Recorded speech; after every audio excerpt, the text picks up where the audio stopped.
Data cable নষ্ট হওয়াতে কি মোবাইলের ডাটা কম্পিউটারে ট্রান্সফার করতে পারছেন না?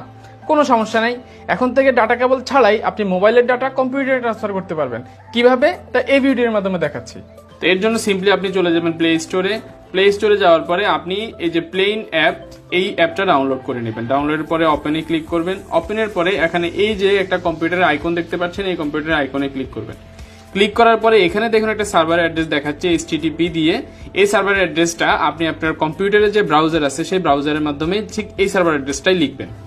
এখন আপনি আপনার কম্পিউটারে একটা ব্রাউজার ওপেন করবেন। ওপেন করার পরে ওই সার্ভার অ্যাড্রেসটা এখানে আপনি লিখবেন।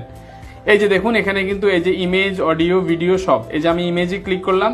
এখন আমার এই যে ইমেজগুলো দেখতে পাচ্ছেন এগুলো সব হলো আমার মোবাইলের ইমেজ। মোবাইলের যত ইমেজ আছে সবকিছু এখানে কিন্তু চলে আসছে।